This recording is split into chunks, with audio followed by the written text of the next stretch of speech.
Ladies and gentlemen, filmmakers and moviegoers alike, welcome to Critically Casual. I'm your host, Srekcuf5, and joining me is...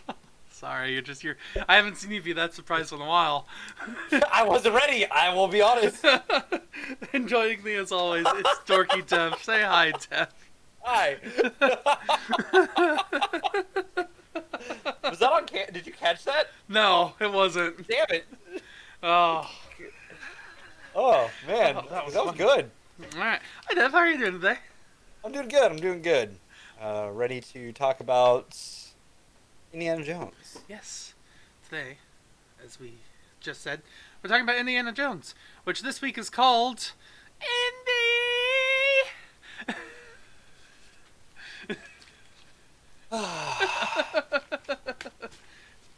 So yeah, very specific title, for a very specific reason. Yeah. But yeah, we're talking about Raiders of the Lost Ark and then Temple of Doom. Any questions, comments, words of praise before we get started today? Man. I feel like these next 2 weeks this week and next week are gonna be very similar conversations. I didn't If think not, next week is... I didn't remember, but I agree with you now. But I feel like next week might be worse. We'll see. I haven't seen next week's movie yet. That's true. This will be your first watching of it. Will be. Will be this first watching of the Indiana Jones movie that didn't happen. It totally happened. That's why we're... Nope, it didn't happen. Then what's I'll our remember second it for movie? one. I will admit its existence one time, which is next week, and then it will never have happened. Okay. I'll give you that. So for now, Raiders of the Lost Ark and then Temple of Doom. So yep, we're just gonna hop in. Let's start talking about Raiders of the Lost Ark. I think I took the cover from the book for today, but I don't know. It's here. It's now on the show. It doesn't matter. Well, I think that's one of the right ones. Yeah, it still works. It looks kind of like Harrison Ford. As close as a drawing could, I guess. I don't know. I'm not an artist. I can't draw anything like that. Either You know way. who I forgot was in this? Who's that? Alfred Molina. Alfred Molina. Doc. He's in he's the dude in the beginning scenes. Like it's who betrays Indy in the beginning. Satipo, yes. I believe that's his name at least. That's how it's spelled. I always forget about that, and then I see him like, oh yeah, Doc's in this. Look how young he is. Yeah. So let's talk Raiders of the Lost Ark. Everyone's favorite. The reason why we're here watching this movie, Harrison Ford month, so our main cast, Harrison Ford. This movie, how could you not love Harrison Ford watching this film? You know what I mean? Mm-hmm. Like, he's smooth, he's charismatic, he's great, you know? He's your idea of the devilish rogue, which he played a couple times, but this is embodiment of it. Mm-hmm. But also at the same time, you get that he cares a lot about history and learning, and that he is a teacher who wants to better the world at the same time, and he just wants people to learn, and It's so much character. Exactly. God, I love it. I would love to see more of it Mm-hmm. after this. Man, I can't wait. Like hell, there was. I actually thought it was kind of funny because there's moments in this movie where, like, especially in the very beginning of this movie, we get to see he's not afraid of spiders, which, I got the heebie-jeebies watching that. What do you mean? It's not that bad. I'll admit, I would freak out a little. Only a little. Only a little. Like, if I saw the one, I think I would be fine. But if I saw the 20, I would freak out. I think he'd start freaking out when he went like once and then he'd be like, how many fucking are there?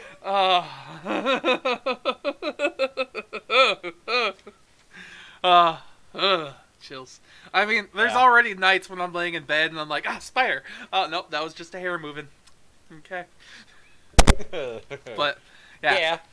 And then we get to see snakes which he's afraid of. That's funny. I think that's funny that that's the only thing that he's afraid of. Is snakes. Yeah, no, it works. In my opinion. No, absolutely. It gives him a character. Every character has to have a flaw in some way. Just what game was that? Outer Worlds. Outer Worlds explained that every main character has a flaw.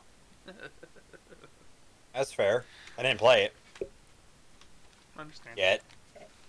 I started it We'll and see. never got through with it, but it's there. But yeah, so Indiana Jones, Harrison Ford, great. We have I guess she's our partner in crime, Marion. Ah, Karen Allen. Yep, Karen Allen. I love her. She was good in this movie. Yes. I definitely like how I like the adaptiveness of her character too, where there's moments of being strong and being able to take care of herself, and then every once in a while she's overcome and she has to play the damsel in distress for Indy, and it's fun though. Though there were moments where I was like, okay, Marion, you do your thing, but it's fine, whatever, it doesn't matter. One of my favorite things about this movie also just have to do mainly with the music. Just John Williams. John Williams. That's all you need to say. That's Yeah. just yes.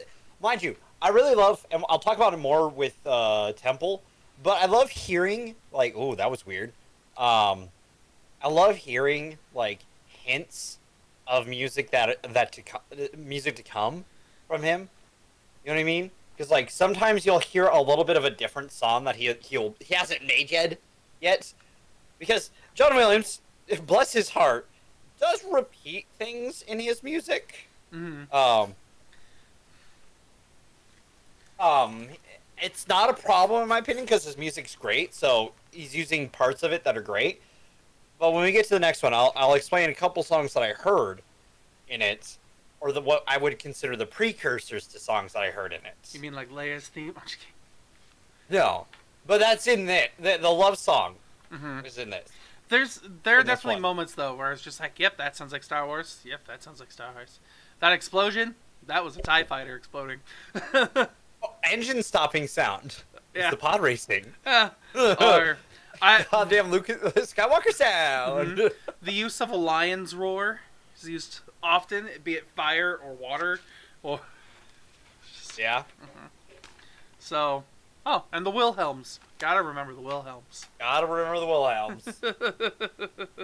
Not have the Wilhelms. Love the Wilhelms. I know you dislike it, but I love the Wilhelm.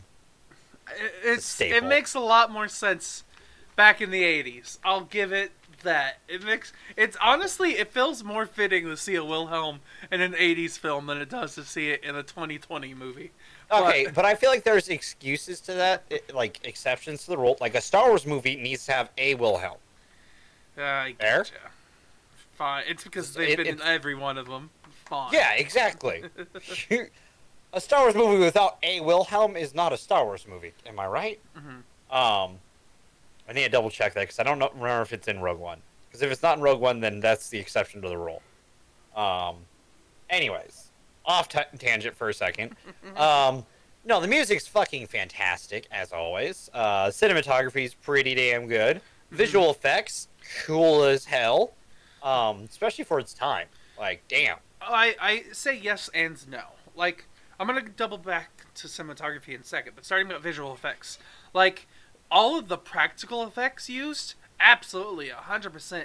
Damn, I loved it, especially the use of puppets and wax and all that stuff. Great. I love that stuff. Though the use of CG every once in a while, it happened maybe once or twice in this movie. God, it was just. Well, it wasn't computer generated. Yeah, it was still just far too obvious for me. There's one scene specifically where he drops a stick down a hole and it shows the stick falling, and it's like, why do we even need this scene? It looks like it was a cut-in that could have been completely removed and you still would have understand what had happened. But they're like, we need to show this stick falling, and we have just the program to do it. They didn't have programs for it. B, that was a visual effects. All right, that was a green screen. That was an over. Essentially, what they did is they took two films, overlaid them, bam. If I remember correctly, quote me if I'm wrong. Because they didn't have quote unquote CGI at the time. We weren't using computers for this shit yet. I will say, it's all right. I don't mind it because honestly, it's 81. Like this is 81. I'm not gonna hold it against it. I'll say that. At least I don't think CGI was really used at the time. Yeah, at this time, Jurassic Park. Technically, what this would be called is not really CGI. It's more or less just VFX. Green VFX, screen. yes. The way they would have done it is similar to the way they did it for Star Wars, where they filmed a thing going through space, and they'd have like a little cutout that would fit in to create the void of like the blackness of space, and then they'd have another track that would be the background, and they put it over each other. So you were kind of right when you were like 3/4 of the way right with your explanation. Hey, I'm a casual. I feel that's pretty good for having zero film knowledge. But with those moments, like the moments where they use the special effects, they're to me stand out, and they don't necessarily take me out of the film. Like I won't be CG stick, bad movie. No, that's not what I'm going to say here. That's just one of the few small moments of the film where it's just like, to me, a crack and the porcelain of the pristine armor of this movie. Because one of the favorite things about this film, specifically, is like cinematography and like the staging of people within scenes to create the of what's going on, and so much storytelling that is told through the cinematography. Like specifically, one moment that I wrote down on my notes was after Indiana leaves the bar after he meets Marion, and we get to see our researcher, I'll call him, our evil researcher. Yeah. There's a scene where you get to see from outside the bar, like someone looking through a window, and you get to see the researcher here in the bottom of the window. You get to see like a crossbeam in the way, and then in the top right of the window, there's our damsel in distress with a thug holding her, and then in the top left of the window, there is a person heating up a sword through a fire. And it's like, that one scene tells me that somebody's watching, and simultaneously through the positioning, I know that where everybody is located in that scene. And I thought that was amazing, just simplicity and the simplicity of it, and it just keeps happening throughout the whole movie, where they'll like the burning hand or the stick itself, and how we get to that situation, or one of my favorite moments, the beginning of the movie, after he leaves the cave when it's collapsing and he's running through the forest and dust is still pouring off of him, and it's like, yeah, that's all really cool stuff that I feel like a lot of movies, like some movies, I won't say a lot of movies, I do praise a lot of modern movies for how much detail they put into it, but this feels like a lot of detail that they put into this movie that I feel like really didn't need to happen, and I loved it.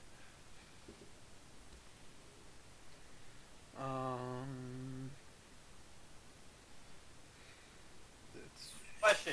Yes? Do you not just fall in love with Harrison Ford watching this film? This film? I kind of did.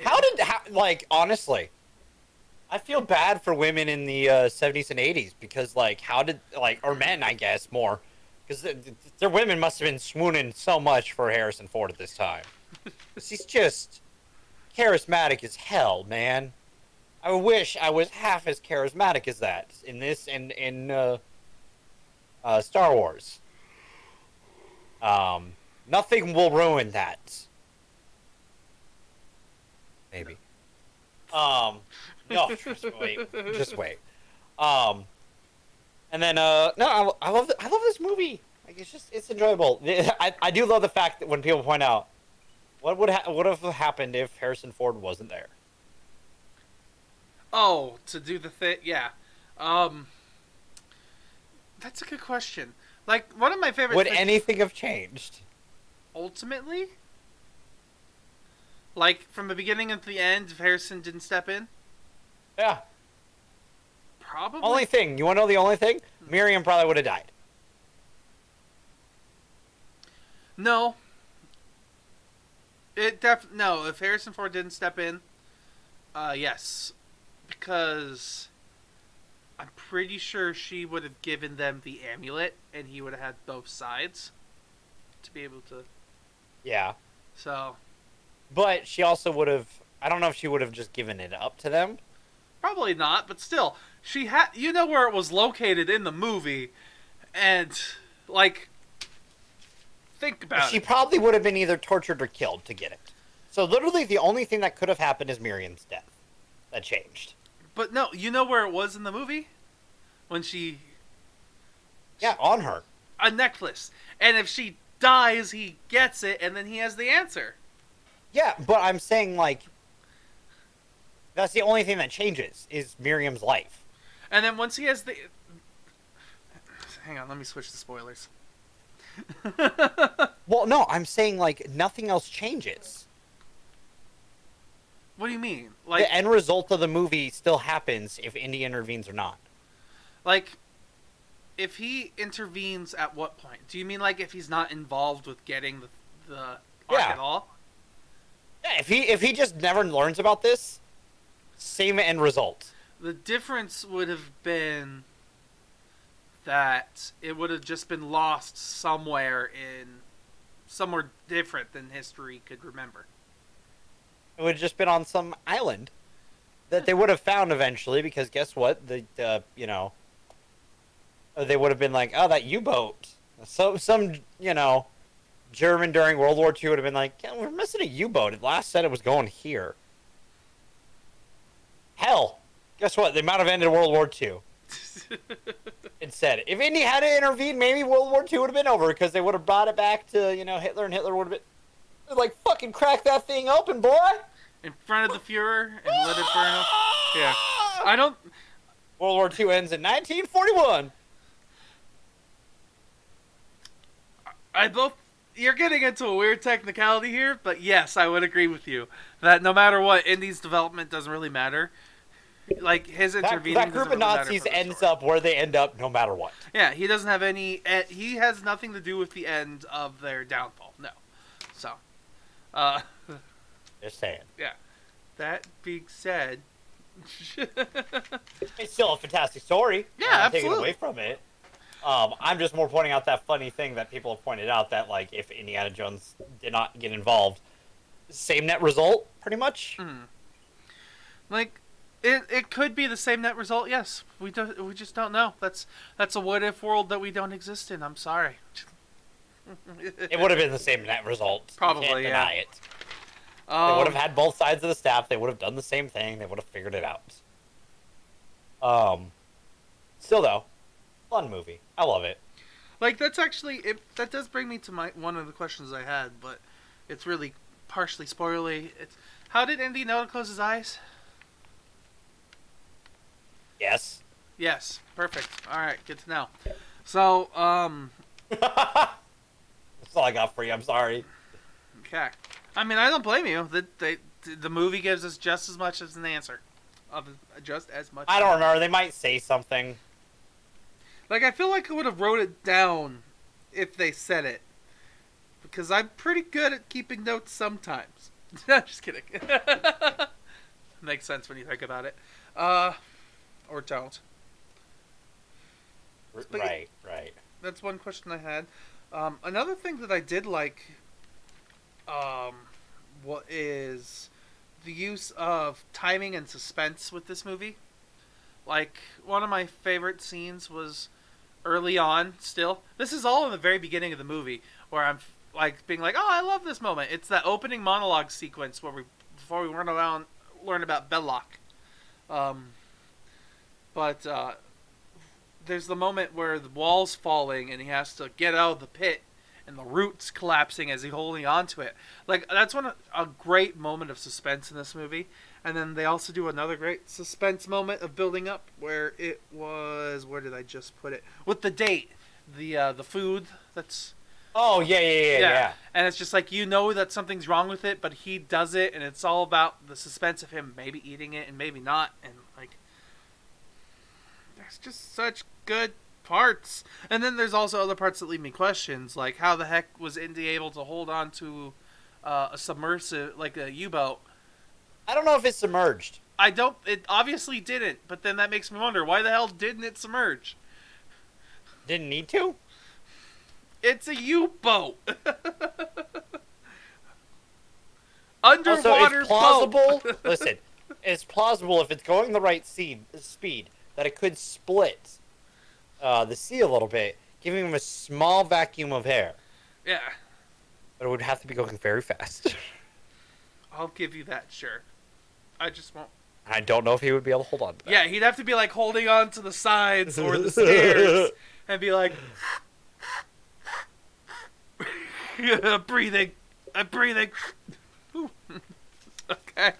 So other than that, like there are some small moments where you have to suspend your disbelief, especially the end and the U-boat part. But other than that, like this is a movie that I genuinely loved. Like it was good coming back to watch this movie again. For me, because I loved seeing like the old school storytelling that was told. I loved the action story where like there was actually a major plot to it, other than somebody killed my dog and I need revenge. Okay, listen, fuck off. Don't be bringing John Wick into this. Those are good movies, you fucker. They are good movies, but I'll still complain about some things.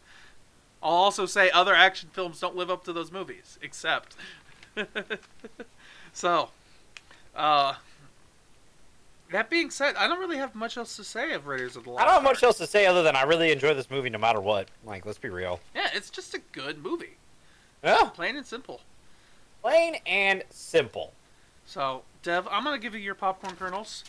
How I'm many? I'm 8.5. 8.5? 8.5? I like it. I'm going to give this one an 8. Rounding us to an 8.5.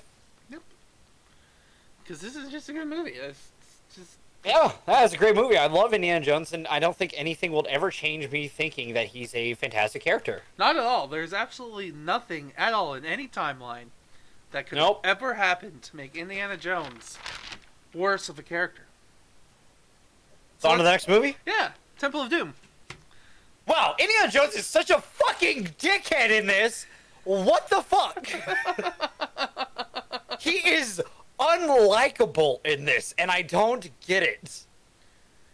I don't get it. I watched through this and I'm like, how is Harrison Ford not enjoyable in this?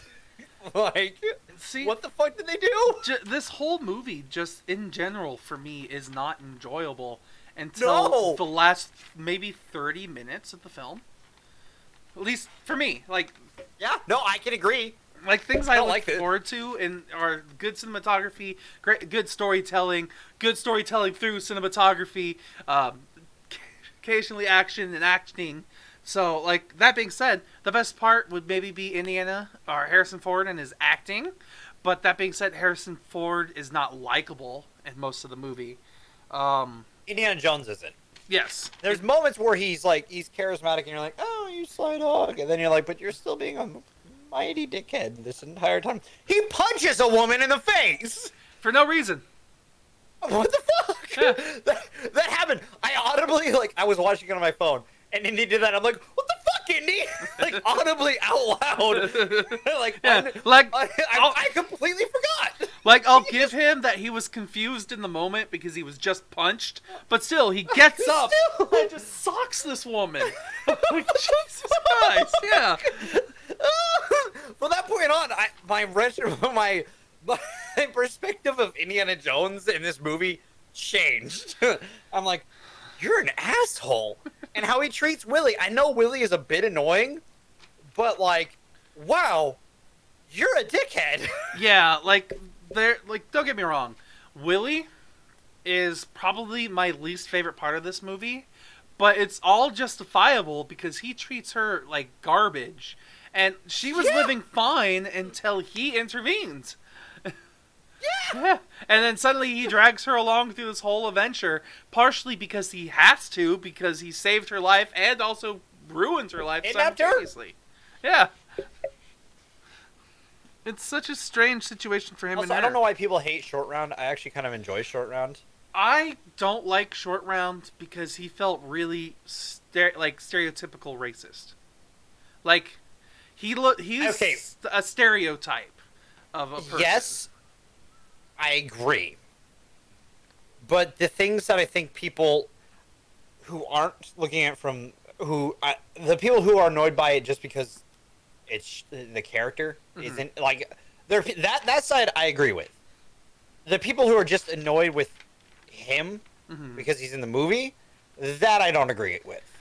It's like I feel this movie would be very dry and boring, and I would hate Indiana Jones more because the moments that I actually enjoy Indiana Jones are endearing because he's with Short Round. Yeah, like it kind of sucks because in the beginning of the movie, I don't like Short Round, honestly. Personally, my big complaint with him in the beginning was every time he talked, it was, "I'm yelling at you!" and "I'm yelling at you!" and "I'm yelling at you!" So it was like... You're not wrong. Yeah, he didn't have the best delivery for his dialogue. That was one part. As the story progressed, he turned into a stereotype, and then at the very end of the movie, where he starts to like look up at Indy, and where his character actually develops, I started to like him. Yeah, It's like that's the problem with this whole movie is up until the last 30 seconds, nobody is redeemable. Last 30 minutes, nobody's redeemable. Sadly, even after the last 30 minutes, not even Willie is redeemable. But like Willie's not even Indy's redeemable. He's still being a dickhead at the end of the movie. True, he's still being a dickhead, especially like this is the I would say the second worst relationship in a movie is we work together, let's fall in love. I don't know what I would call this relationship in the end. Like, This is by far the worst. yeah, it's I've kidnapped you. I'm still gonna kidnap you and take you against your will, but you're gonna love me. And it happened. What the fuck? This is proof that we shouldn't have let George Lucas have like so much control because he did write this. This was a precursor to the prequels. And then even still, there's a bunch of other things too that still bug me about this movie. Like, Can we talk about something that doesn't bug me? Real sure, quick? Music. still fine. Yeah. John Williams still perfect. Mind you, there's 2 songs that I actually think I heard the precursors for. During one of the scenes when he's getting, I think it was when he's getting the stones. There's a hint of Duel of Fates. Okay. If you listen, and I'm like, ooh, what is that? Is that the precursor to Duel of Fates? Hell yeah! All right, I'm in. Musically, I'm in. Everything else, what? And then I think a little bit later, there's I think it's when Indy's under control. There's hints of I think the Kylo Ren thing. Possibly. Vaguely. I'd have to. But I listen heard to it that and I'm one like, But I'm sorry, John Williams, you don't save this movie. yeah, John Williams definitely doesn't save this movie. This movie, like, just random complaints I don't like. The first 45 minutes, the bad guy is one character, and then the last 45 minutes, it's a different whole character, where it's like a completely different movie. The intro itself is the dance, and there's absolutely no point in why it's there. No, it's just the full song. Yeah, and it just explains Willie and why she's there. But even like it just explains who Willie is. That's it. That's all the character development Willie has. And still, it's just doesn't need to be there, for instance. I actually just noticed on my notes, just punches a woman. Just fucking punches a woman. Mean? Let's see. One thing that threw me off was during the beginning intro, there was the band fucking started playing in the place that they're in, even though the fight started. But then halfway through the fight, after the band started playing, it went to the orchestra for the movie, and the band wasn't playing anymore. So it was like a weird segue for when the music came in, and then Also, weird choice to use anything goes. yes, but it also it both fits and doesn't fit because this movie by far feels the most Looney Tunes of a Harrison. Oh yeah. So Yes. it's like you can do anything you want in this movie. Anything goes. That's probably why that was in the beginning, to let people know that this isn't like the last Indiana Jones movie. Anything goes with these movies. Especially because you could jump out of a plane in a boat and then onto a mountain and then into a river. That is. So, fun fact: my dad hates the Indiana Jones movies because he was working on becoming an archaeologist. Indiana Jones isn't really an archaeologist. No. More of a Tomb Raider. I was going to say that. Treasure Hunter, Tomb Raider. Yeah. He's honestly closer to Nathan Drake than he would like to admit. The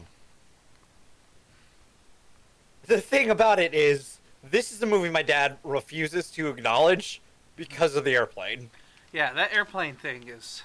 Yeah. Dude, what That's the something. fuck? I know it's coming. We're not sinking. We're crashing. Yeah, that was just really bad. And then from there, it just gets worse. Like, I actually I wrote in my notes, like, to quote Cinema Sins, movie has time for this. Where it was like the... yeah, where it was the 5 minutes... It's the one time I'll allow it. Yeah, like, it was that one moment where they were sitting there with the will they, won't they have sex with each other moment. Oh my god. Yeah. That dragged on forever. Exactly. And still at this point, it didn't help. It kept getting worse. Like, the thing that sucked, like, Short Round at this point was like, what am I stepping on? Feels like I'm stepping on fortune cookies. Like... This movie just wants to make comedic beats for no reason. And then finally, at the very end, when they actually have to try to escape, this whole movie, like, turns around for me and actually starts to be Indiana Jones again. Especially because it does the rapid fire, It's like... still too Looney Tunes for me. Yeah. But, like, especially when it starts doing, like, the rapid fire, like, here's a reference to the last movie, here's a reference to the last movie, here's a reference to the last movie, oh, he doesn't have his gun! Here's a reference to, Han Solo running at the stormtroopers. Mm-hmm. Like, yeah, exactly. So I'm like, that's not even this franchise. What the fuck? And then to end it all off, we have stupid stuff. Well, not to end off the movie, but then to end off my raving, we have just stupid random plot conveniences. Like, why the hell were they put into these specific rooms that take them into these specific hallways? Or, why the hell does this army show up right here, right now? Or why the hell does... Yeah, when did the little kid have time to do that? Was it the little kid that did it? Yes! Oh. You see the little kid running up with the army. Huh. I didn't think the little kid did it. How did the little kid, and the rest of these guys, by the way, get to the other side of that river so fast?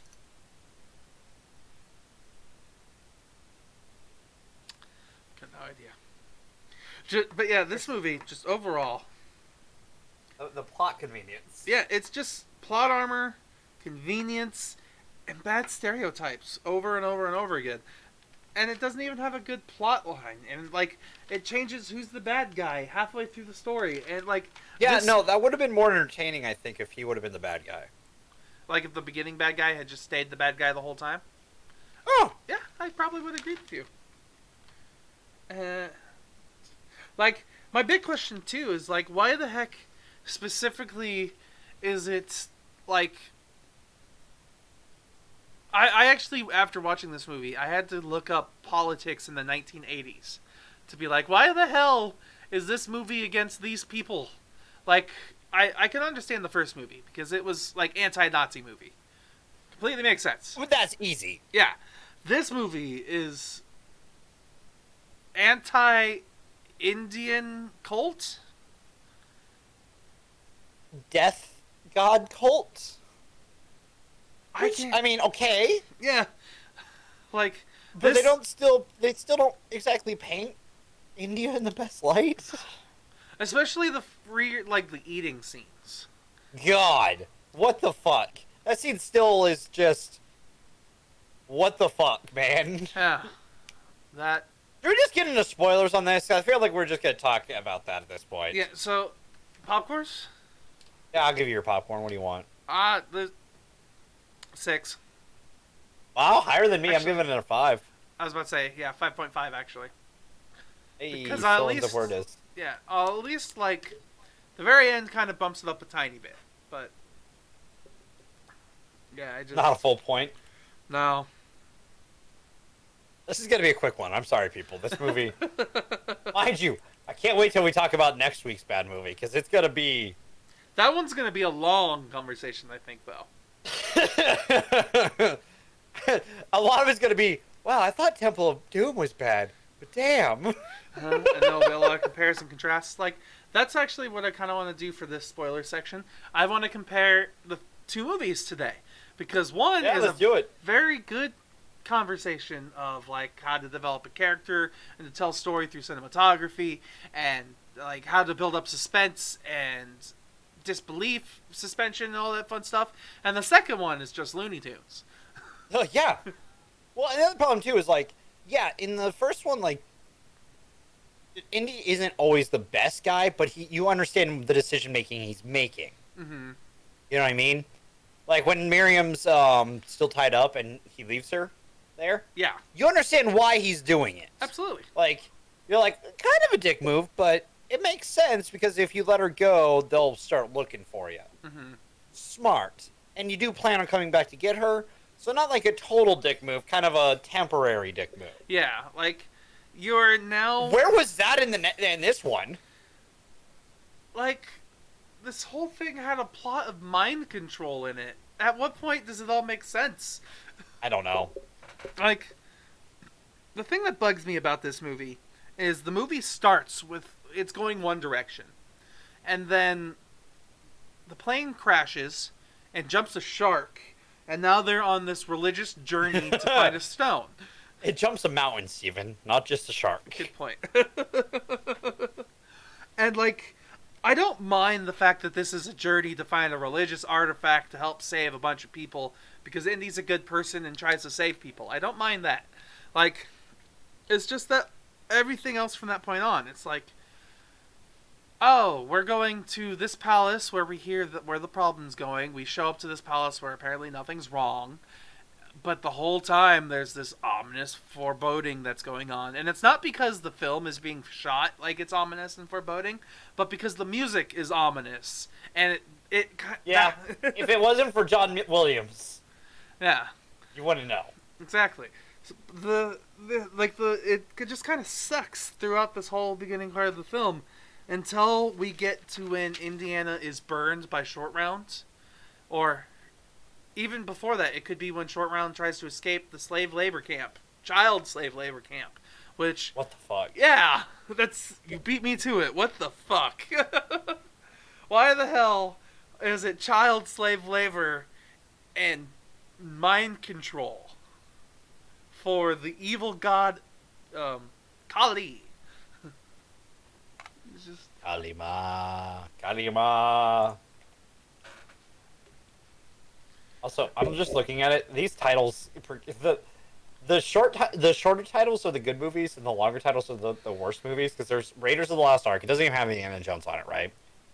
And then Indiana Jones and the Last Crusade. This one's Indiana Jones and the Temple of Doom. It adds an "of," which makes it longer. And then Indiana Jones and the Crystal of the Kingdom of the Crystal Scroll. that one's just like that one's just ridiculous because it just I know what happens in that movie because spoilers on the internet, but Okay, I can't wait. It's gonna be a doozy. yeah, we're gonna talk a lot. Oh, I have much to say. But I'm surprised this movie in my head didn't kill Indiana Jones as a character.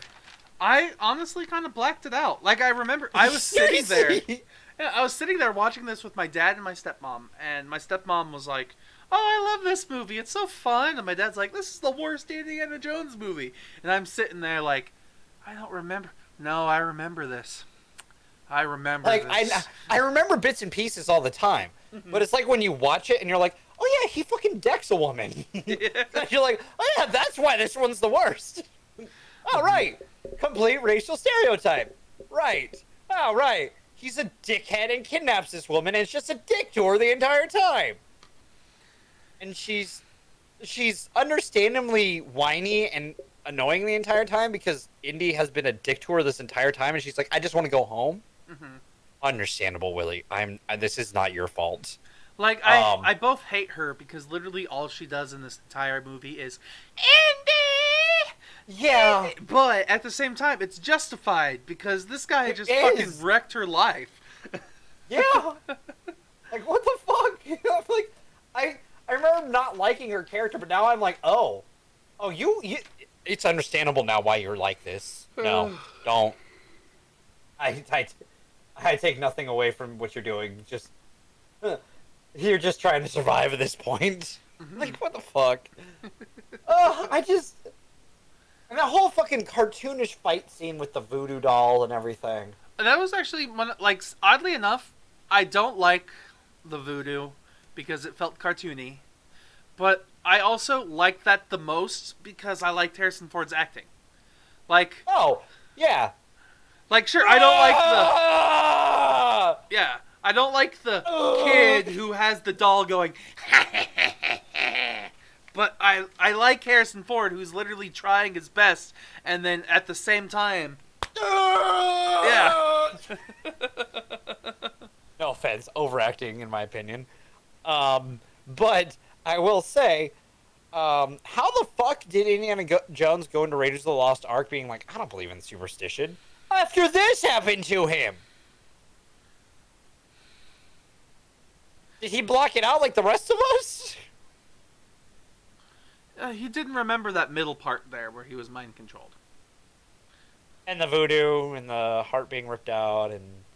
Oh, his heart wasn't ripped out. That was fine. Not his, the other guy. Yeah, no. And the stones literally bursting into flames? Nah. After he starts praying to Shiva? Which, how do you not believe in superstition after that? I'm sorry. At that point, it's not superstition. He believes in religion. Thank you. Listen. Listen, motherfucker. Which religion? All of them. They all exist. But then why would he believe that the Lost Ark is what it does? He knew the history of it. Shut up. It still leaves too many fucking questions. This fucking movie. Stress balls. Just, I don't get it, man. Yeah, it's definitely the worst one out of these Indiana Jones movies, sadly enough. Like, I just wasn't expecting... I wasn't remembering this. The worst ones you've seen. Yes. Where it actually ranks, we'll see. See, I'm going to double check. What did this get on IMDb? It actually got a 7.6. On IMDb, the Raiders of the... Raiders of the Lost Ark had an 8.5. Or an 8.4. So. Yeah, and Metacritic for that one's at 85, but this one's a 57 Metacritic. Okay, that's a more explainable gap. Yeah, right? But I'm just... God, I really blacked this one out, dude. I don't blame you. I really did too. Like, oddly enough, I remember moments like the Indy scream. I remember her running through the forest, running into all the different monsters. I remember the boat parachute thing. Yep. And the Kalima. But every other part in between, I was like, I remember and don't... Like, it was this weird haze of being in the Twilight Zone as I was, like, remembering this movie. Yeah. Oh, yeah. He fucking decked a woman in the beginning of this movie! Like, that's how you make an endearing character not endearing, is have him literally punch an innocent person and an innocent woman in the fucking 30s. I'm sorry, that goes against everything in the 30s.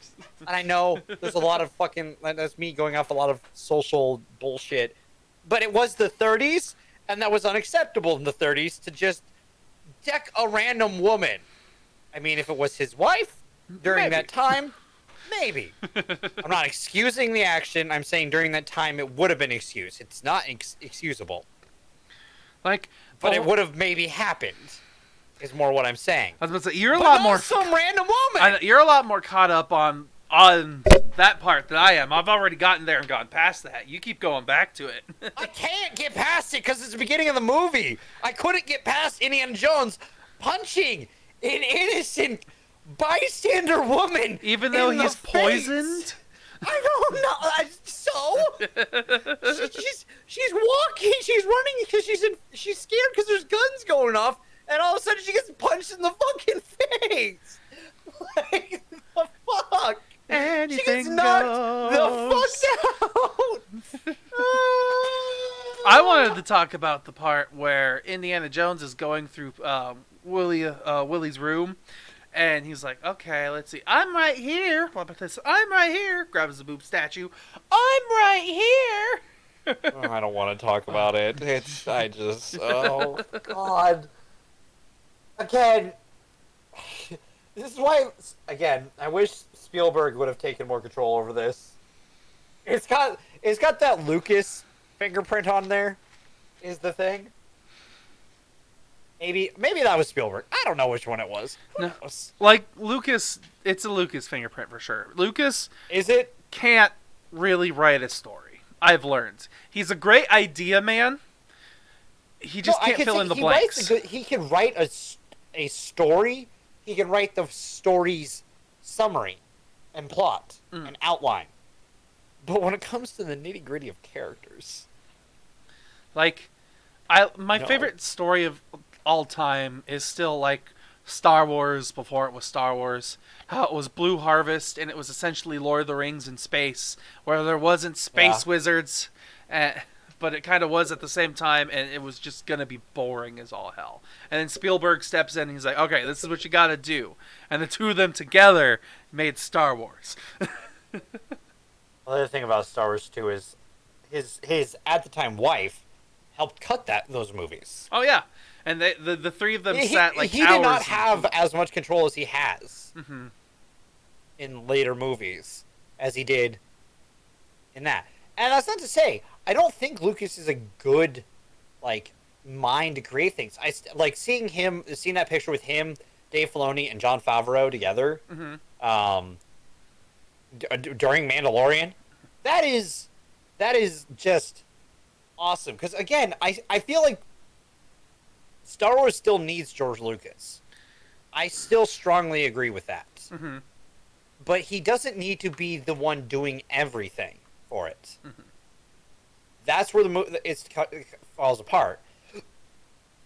Have him be like in Dave Filoni's ear, being like, "Oh, I like this idea" and stuff like that, because he's an idea man. Yeah, he's great at ideas. He's fantastic at ideas. Let him be the idea man again. I want. Then again, never mind. His idea was the Crystal Skull. I don't know if I should give this man credit anymore. I'm so conflicted. Damn it, Lucas! Why you gotta make me so conflicted? You did the prequels and. Damn it, Lucas! You did good and bad. You've done good and bad. It's like, damn it, George R.R. Martin! You made a great book, but then never finished it. And then we got the bad last few seasons. Exactly. This is your fault. Oh, yes. Yeah. This movie, though, he punches a woman in the face. I know I'm hung up on it, but I can't, dude. It's how the movie starts. But what about the rolling diamond on the floor? And the antidote that doesn't get stepped on? And broken somehow? Yeah. Also, they just leave the diamond there. It was scattered it was scattered somewhere in the ice.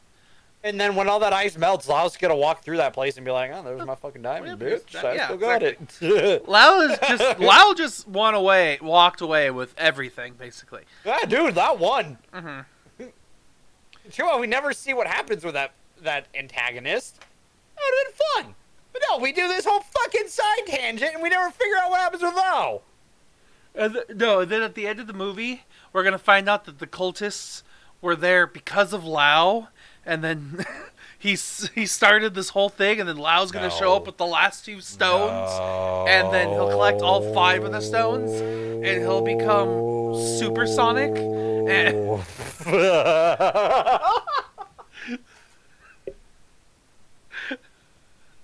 I am supersonic. That was actually a bassy roar. That was good. Is there anything else we want to talk about? I didn't realize that was going to be so good. Yeah, I wasn't expecting that. I wasn't expecting a deep bassy thing.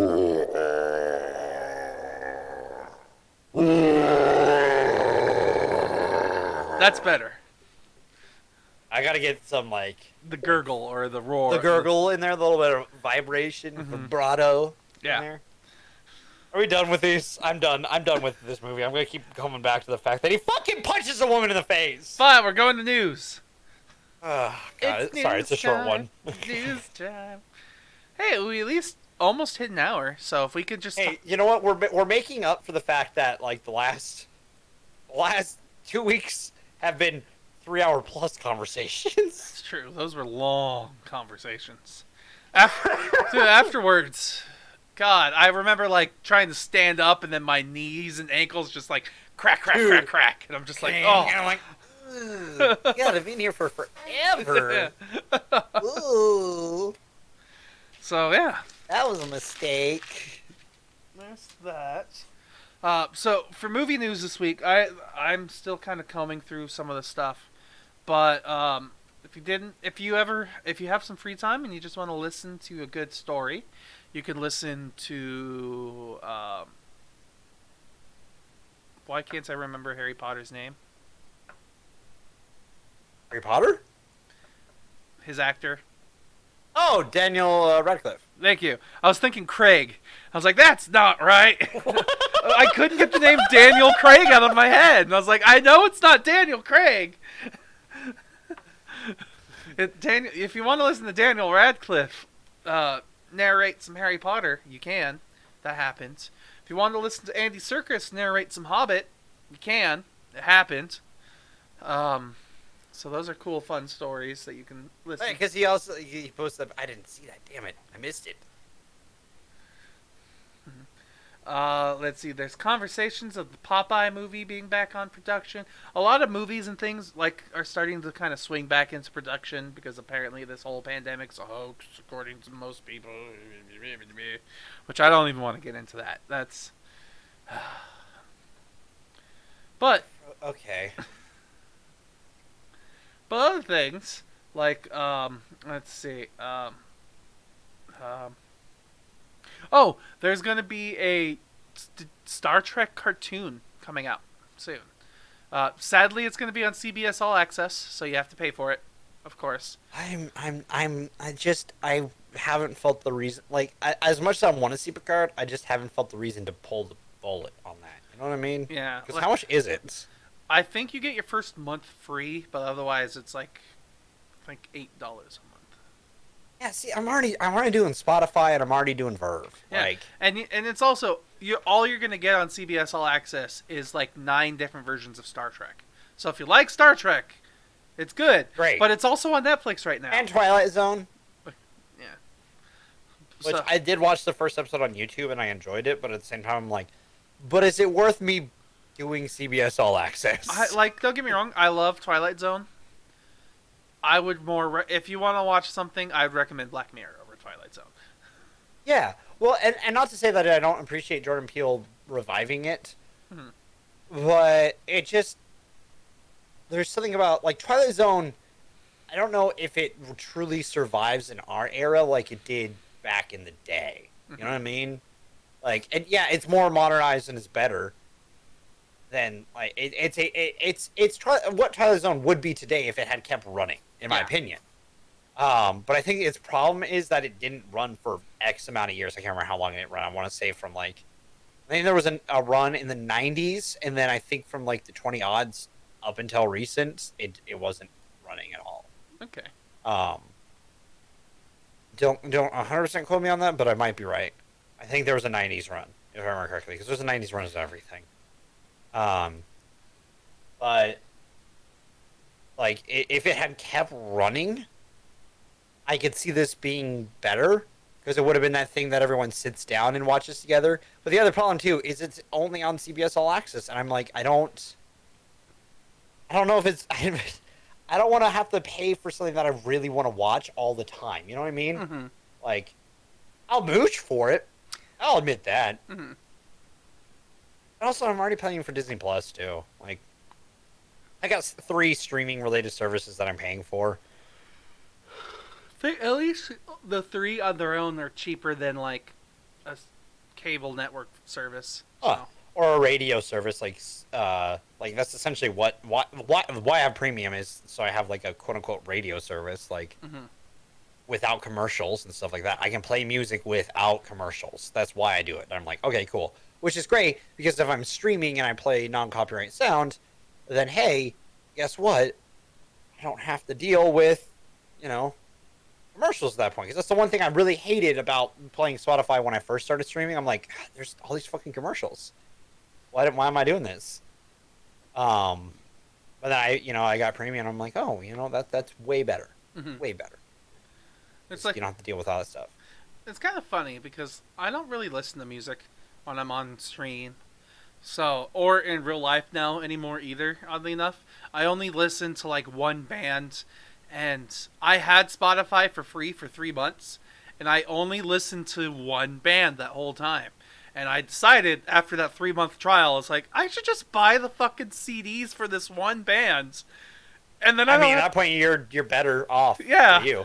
I listen to like I rotate between like currently 4 radios, radio stations. Most of them are all punk related. Some are punk pop.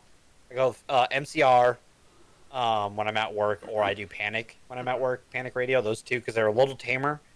And then usually if I'm in the car, I'm doing A Day to Remember or Our Last Night, which does a lot of punk covers, and they're fucking awesome. If you guys want to hear a awesome, I don't know if you heard the song Hot Girl Bummer, but there's a punk cover that is, there's a ton of covers that they have. They did No Time to Die, Billie Eilish's song for No Time to Die Bond film.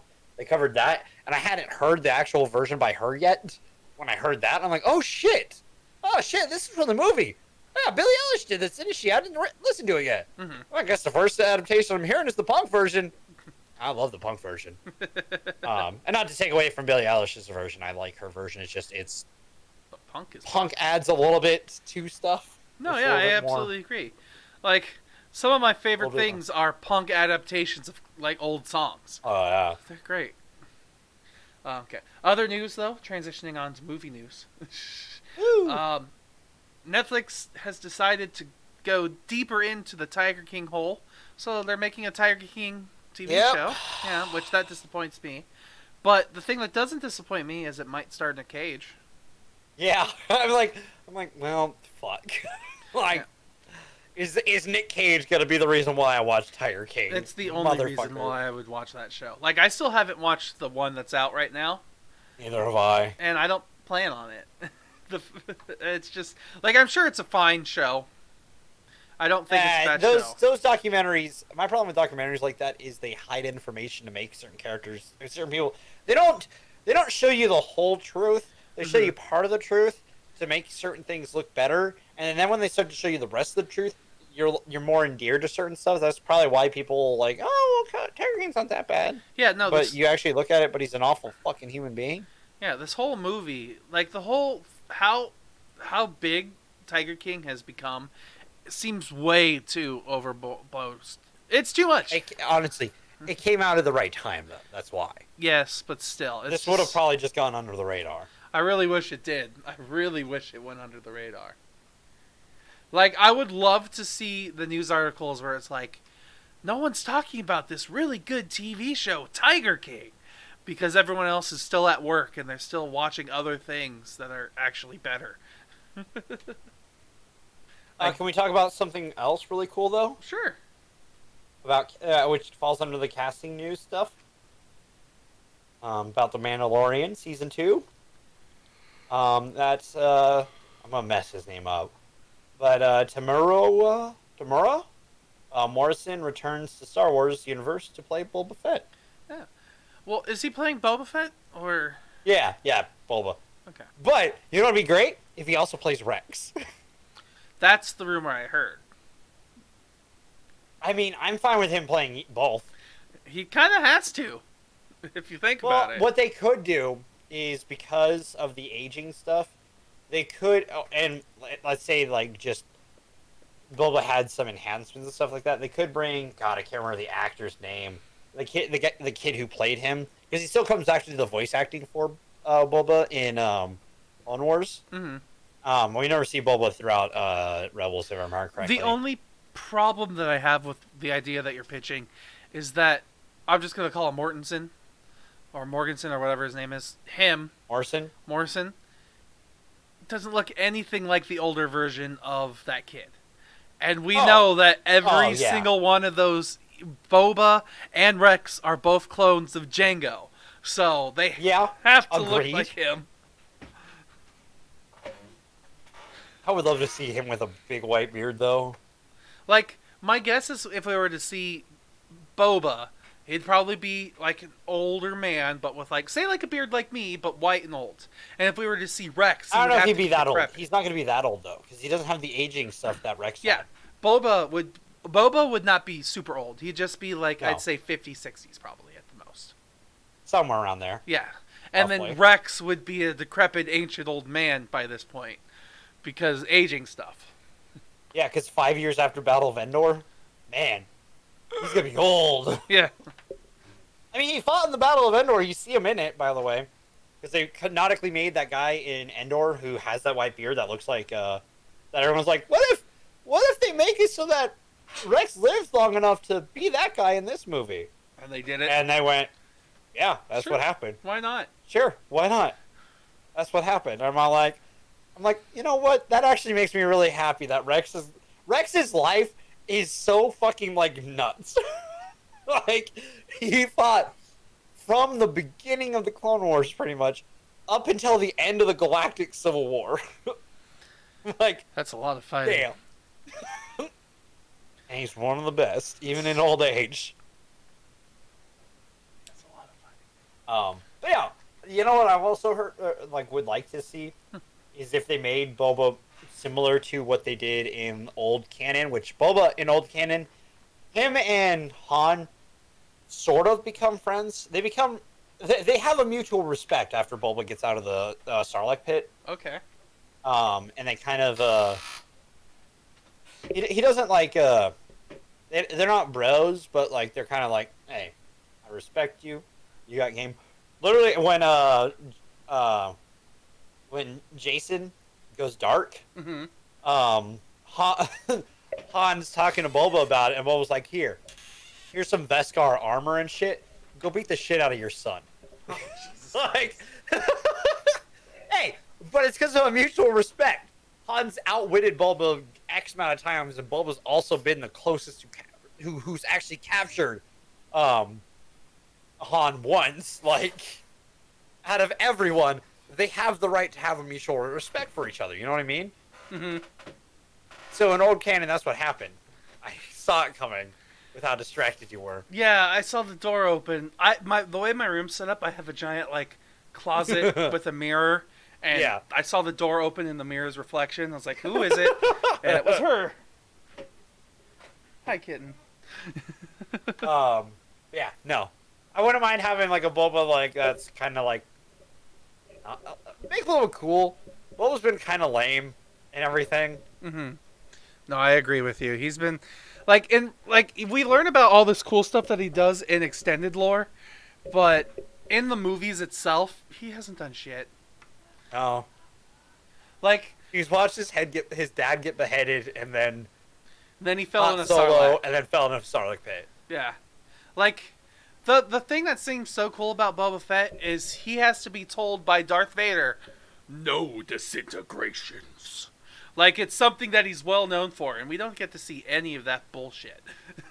Well, some people theorize that it was that he's the one who disintegrated um, Luke's aunt and uncle, because he's on Tatooine all the time. Maybe.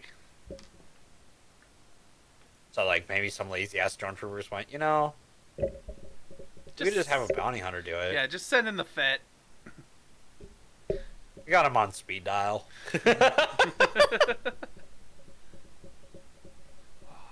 All right. Yeah. So, other news, though, real fast. Rapid fire. There's talks of Community, the TV show, actually getting a movie. That was the joke. It always had 6 seasons in the movie, and it might They didn't actually even have 6 seasons? Yeah, or They something had like that one season on Yahoo something Yeah, to get it to it. They but officially had 6 seasons. yeah, it had 5 seasons that everyone talks about. The 6th one, no one really talks about, but it exists, and now they're talking about their movie. So that's in the works. Apparently, Scream Well, does 5, that mean that we're gonna get 99 seasons of Rick and Morty? probably. But it'll probably just be Fuck. one season is one episode, and the next season's another episode. I could see them doing that. Yeah. Oh, come on, kitten. Stop rubbing up against the TV screen. All right. Other things. Scream 5 is talks about being done. So, you know, Scream 1, 2, 3, and 4. That's a 5th one. In the works, at least. As long as it's got the cast that's still... I haven't watched 4. I'll admit. I haven't either. So I don't blame you. Let's see. Any other last bit of news that I think is worthwhile talking about? I did see a rumor. I'm not 100%. I do not think it's true, honestly.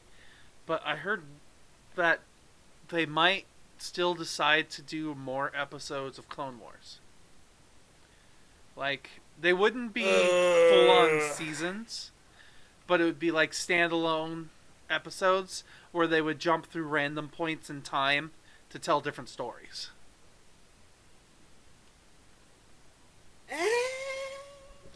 So yeah, it'd still be Ahsoka and Anakin and everything, but It doesn't really matter that much to me anymore, because even a Cosmonaut pointed out something.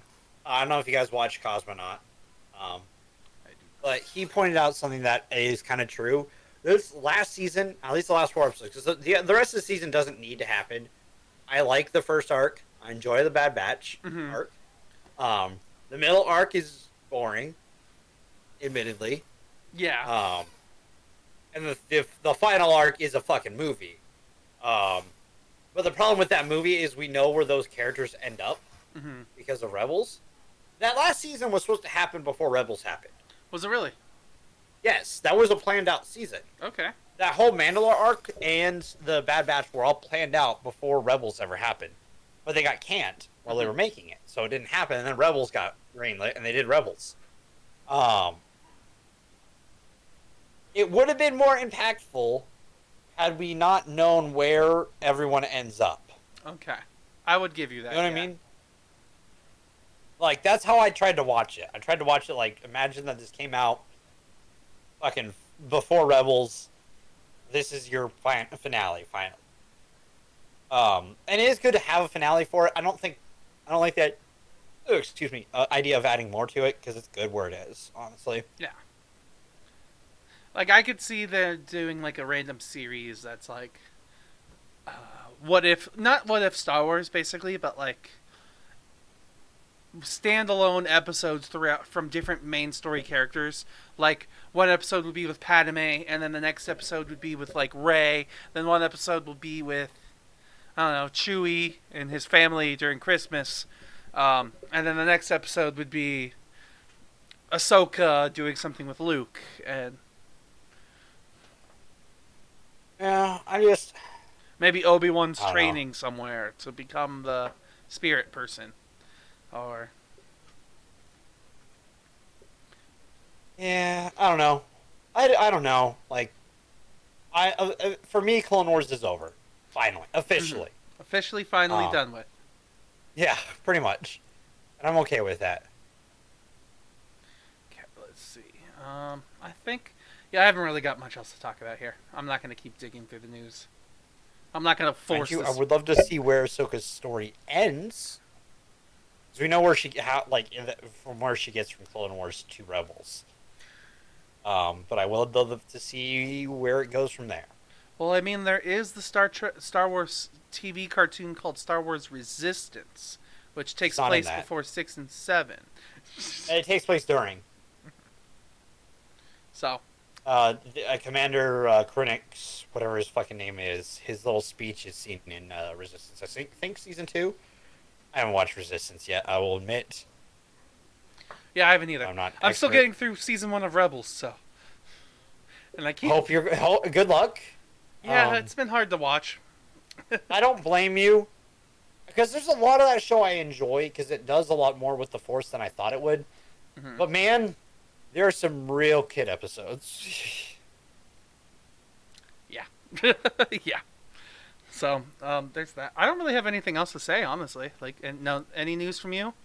Anything at all to wrap up? I got no news. I brought my news. That's what I did. All right, cool. So then we're done here. It's a short one. Yeah. Half the time of our other podcasts. Actually, this one's half the time of last week's. Actually, less than that. And a quarter of the time, almost a third of the time, actually, of the one before that. So. We talked about The Hobbit forever. 3 hours and 40 some odd minutes, so yeah.